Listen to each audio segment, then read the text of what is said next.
नमस्कार ओडिशावासी शुभ संध्या। आज संध्या रही देश विदेश राज्यर 20 गुरुत्वपूर्ण खबरटी देखा पूर्व आपंकर भल पाइबा स्वरूप भिडियो गोटे लाइक करी कमेंट रे आपण जिला ना लिखिदेवे। तेज कौन रही आज खबर चलता नजर पकाइबा। नंबर 1 कामाख्या एक्सप्रेस लाइन च्युत मामला हेल्पलाइन नंबर जारी कला ईस्ट कोस्ट रेलवे। रविवार दिन मध्याह्न आज बेंगलुरु कामाख्या नगर एक्सप्रेस लाइन च्युत होगा पर जनकर मृत्यु होती बहुत लोक एवं गुरुतर हो पड़ती। कटक हेल्पलाइन नंबर अच्छी 899111242238।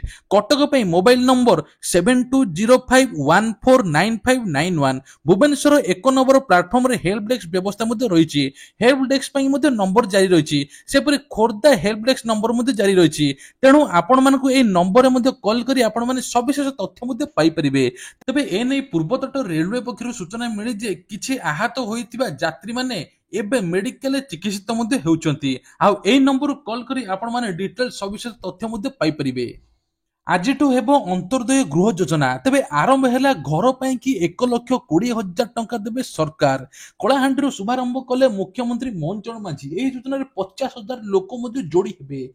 कहुचे गरीब भिन्नक्षम विधवा दुरारोग पीड़ित व्यक्तियों पर शहीद परिवारों पर पद्मश्री परिवार एवं अग्नि विपन्न परिवारों पर ए नहीं कि 1,20,000 टंका मिले बोली सरकार घोषणा करिसेंती। धार्य समय घर सारिले अतिरिक्त 20,000 टंका देवे सरकार। एथिपाई ऑनलाइन आवेदन करि परिबे। फोन नंबर हेउची 0674618447। वेब पोर्टल माध्यम बा ए फोन नंबर आपण माने सविशेष तथ्य पाई परिबे। बजेट रो अंतर्जय लगी 7,750 कोटी टंका व्ययबराद रही। दारिद्र्य सीमारेखा तले थिबा परिवार को पक्का घर जोगाई देवा पई अंतर्दय गृह योजना करा जायछि। आसंता 3 वर्ष रे अति कम रे 2,25,000 नूतन घर मंजूर करा जायतिबो बोली सरकार ए विषय घोषणा करिसेंती। खरा पई राज्य बहन विभाग जारी कला मार्गदर्शिता। बस रे अधिक यात्री नेले नियाजिबो दृढ़ पदक्षेप आ नियाजिबो दृढ़ कार्यानुष्ठान। तेबे प्रचंड ग्रीष्म परिवेश को उत्तप्त कर देउछि, मनीष को अस्तव्यस्त कर देउछि।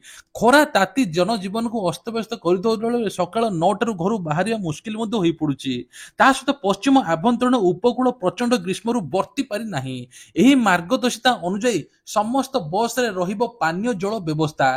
बरफ पैक सहित ओआरएस किट प्राथमिक चिकित्सा किट रहिबो।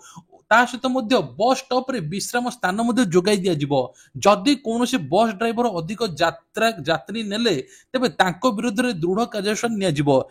यात्रियों पई राज्य पथ रे कियोस्क स्थापन करा जिवो। ओवरलोडिंग छात्र यात्रा कले जोरिमाना अदाय करा जिवो। खरा पई आरटीओ ऑफिस रे 24 घंटा कंट्रोल रूम खोलिबो।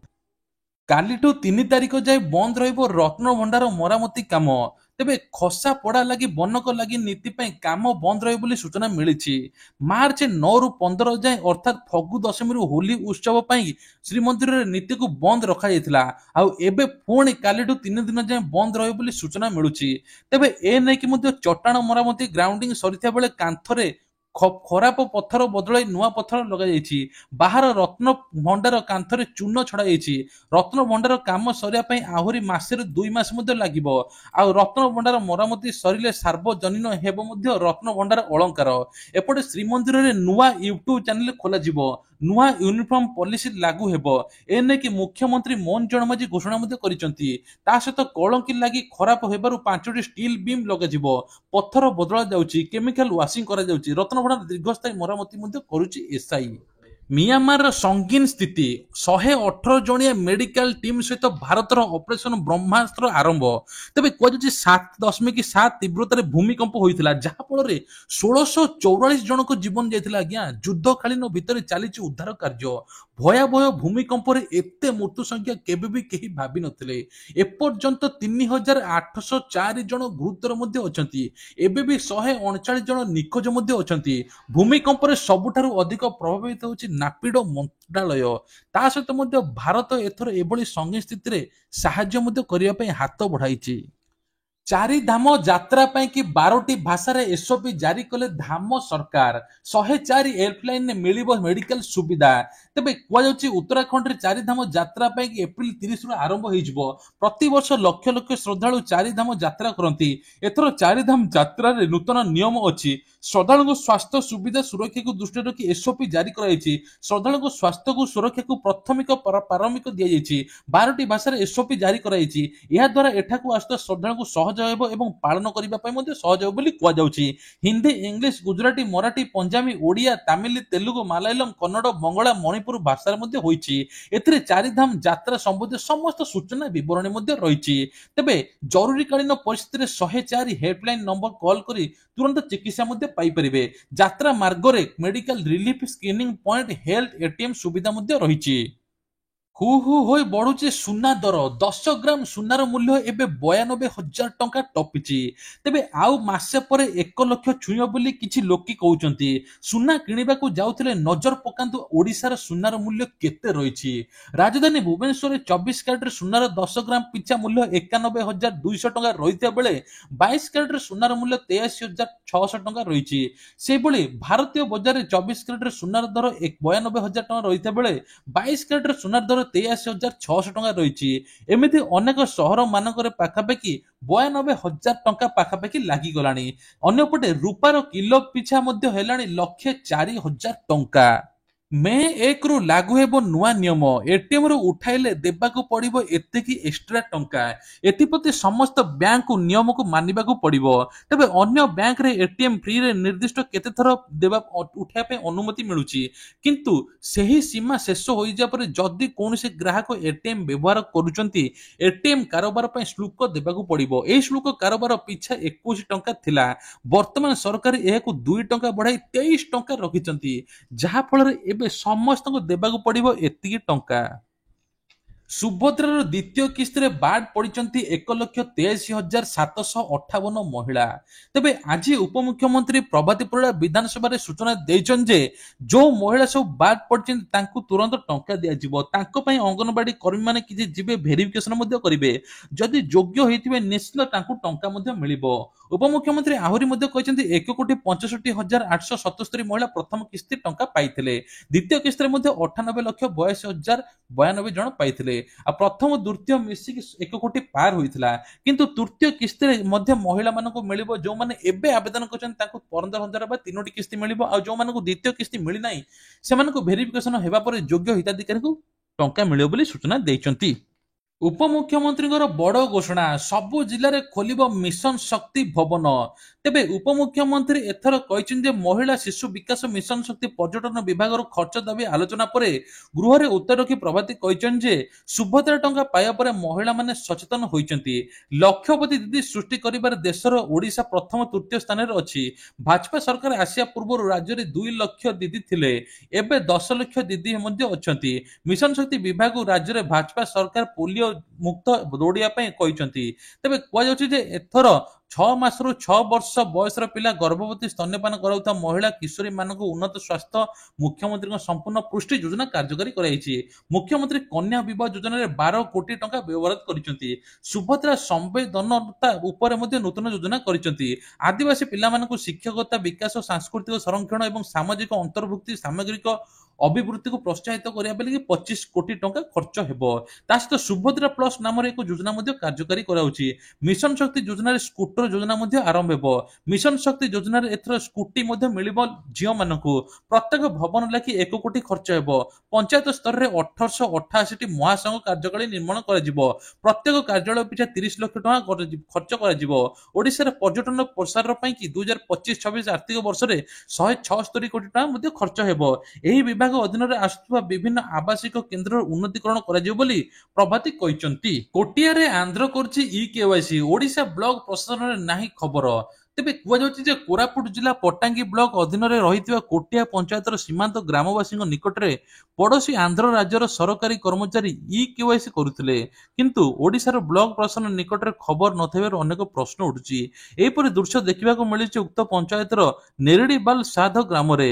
ତେବେ କୁହାଯାଉଛି ସୂଚନା ମୁତାବକ ପଞ୍ଚାୟତର ସୀମାନ୍ତର ଗ୍ରାମଗୁଡ଼ିକରେ ରାଜ୍ୟ ସରକାର ପକ୍ଷରୁ ପାଉଥିବା ବାର୍ଦ୍ଧକ୍ୟ ଭତ୍ତା ଏବଂ ବିଦ୍ୟାଳୟରେ ପଢୁଥିବା ପିଲାମାନଙ୍କୁ ମିଳୁଥିବା आमा कार्ड योजना माध्यम आर्थिक सहायता एहीपरि योजना को राज्य सरकारी कर्मचारी ग्राम बुधा वृद्धि एवं अंगनवाड़ी केन्द्र को जाउଥିବା कुनी कुनी पिला एवं विद्यालय पढ़ुଥିବା छात्र छात्री को एकाठी करी आधार ई-केवाईसी करथिबा देखिबाकू मिलुची जाहाकि उक्त आधार होई पारु नथिबारु समस्या मध्ये हेउची कोटिया पंचायत सीमांत रे ग्रामर महिला माने ओडिसार सुभद्र योजनाରୁ वंचित होइता बेले दृश्य को नहीं अनेक चापग्रस्त होइतरा ओडिसार पटांगी ब्लॉक प्रसन्न पुणी आंध्र एहीपरि मध्ये आधार ई-केवाईसी करबा अनेक किछि दर्शाउची सेपटे आंध्र सरकारी कर्मचारी ओडिसार सीमांत ग्राम अनुप्रवेशकारी ई-केवाईसी करबाकू दृश्य को नहीं ओडिशा कोटिया पंचायत सरपंच लिउ ग्रामेल आंध्र एहीपरि कहिसंती तेबे कुआ जाउची ग्रामवासी को लोभ देखाई विभिन्न सरकारी योजना को नहीं लोभ देखाई एभली करुचंती आंध्र सरकार तेणु आंध्रर एहीपरि अनुप्रवेश उपरे कार्यकारी हेउଥିବା सरकारी योजना उपरे ओडिशार जिल्लार एवं ब्लॉक प्रशासन दृष्टि देवा उचित बोली किछि लोके मध्ये कहिसंती प्रकृत हिताधिकारी को राशन कार्ड कटिबनी बोली एने खाद्य जोगाण खाउटी कल्याण मंत्री कृष्णचंद्र पात्र सूचना देइचंती तेबे कहिचन जे ई-केवाईसी आयकर दाखल करिଥିବା केतक हिताधिकारी कार्ड नैथिबा जणा पडुचंती प्रतिदिन सरकारी कर्मचारी 2000 रु 5000 लोक राशन कार्ड फेराउचंती आयर बहिभूत संपत्ति ता सहित तांकर अयोग्य सेमाने सेथिपई कि राशन कार्ड फेराउचंती अधिकारी को घर को जाई जांच करूची जिल्लापाल तालिका बोली कुआ जाउची जो माने प्रत्येक योग्यता तांको मध्ये राशन कार्ड मिलिबो जे मानक राशन कार्ड कटि जाइछि योग्य होइचंती तांको राशन कार्ड पुणी फेराइबे सरकार तेबे कुआ जाउछि मासिक आय 10,000 सहरांचल रे मासिक आय 15,000 हिताधिकारी को बाद दिया जाउ बोली किछि लोके कहिथिले किंतु एमिति कोनोसी हेबो नै बोली कुआ जाउछि वर्तमान परिस्थिति रे दैनिक मजूरी बढ़िछि एही मानदंड को देखिले अनेक हिताधिकारी बाद पडिचंती बोली सरकार कहिचंती किंतु जो माने बाद पडिचंती तुरंत तांको राशन कार्ड फेराई जिवो जातीय खाद्य सुरक्षा राज्य रे 96,22,431 परिवार रे 3,26,07,973 जन हिताधिकारी उपकृत होइचंती राज्य खाद्य सुरक्षा योजना रे 1,33,011 जन परिवार रे 4,20,907 जन योग्य हिताधिकारी उपकृत हेउचंती तेबे एपर्यंत पाखापाखि 4 लाख रु अधिक लोकंकर राशन कार्ड कटा जाइछि आहुरी 24 घंटा कलबल करिवो ताती झारसुगुड़ा रे सर्वाधिक तापमात्रा 43 डिग्री 4 जिला को मध्य वार्निंग करा जाइछि तबे हीट वेव जिला गुडी को हेला एथर नयागढ़ खोर्धा पुरी जगतसिंहपुर कटक जाजपुर भद्रक बालेश्वर केन्द्रापड़ा गंजाम को येलो वार्निंग जारी करछि पाणीपाग विभाग आहुरी 2 रु 4 डिग्री तापमात्रा वृद्धि पाइबो बोली सूचना देछि ता सहित मध्य आउ गुटे मध्य बड़ खबर भत्ता टंका को नै मुख्यमंत्री बड़ घोषणा 60 वर्षर ऊर्ध्व हिताधिकारी को भत्ता टंका एथर 3000 टका मिलियो बोली घोषणा करा जाइछि 80 वर्षर ऊर्ध्व हिताधिकारी दिव्यांग मानको एथर मध्य 3500 मिलिबो किछि लोकଙ୍କୁ 3500 मिलितला किछि लोकଙ୍କୁ मिलनथला किंतु एथर समस्त को 3500 मिलियो बोली एपटे मुख्यमंत्री कहिसंती ता सहित मध्य माधव सिंह योजना रे छात्र छात्री को 5000 टका जोगाई दैचंती मुख्यमंत्री मोहन माझी तबे कुआ जाउची एसएसजी महिलांकर ऋणर सुध छाड़िबे बोली कुआ जाउची सुध फेराइबे मुख्यमंत्री एने कि मध्य बड़ घोषणा करिसंती तबे एप्रिल 1 रे किछिटा नुवा नियम बदलियो पई जाउची एलपीजी सिलिंडर मूल्य कमिबो ता सहित मध्य यूपीआई रे आसीबो नुवा नियम एथर यूपीआई रे ट्रांजैक्शन कले देबाक पड़िबो एति टंका तेबे ता सहित मध्य ईपीएफओ टंका मध्य एटीएम रु विथड्रॉ करियबो एमिति गुडाई खबर अछि तेणु आपण माने एप्रिल 1 को अपेक्षा करंतु कोन कोन नियम सब आसीबो तेबे ये थिले आजर देश विदेश राज्यर गुरुत्वपूर्ण खबर एई वाला खबर देखिया पई हेले चैनल को सब्सक्राइब करा पई भूलिबे नाही जय जगन्नाथ।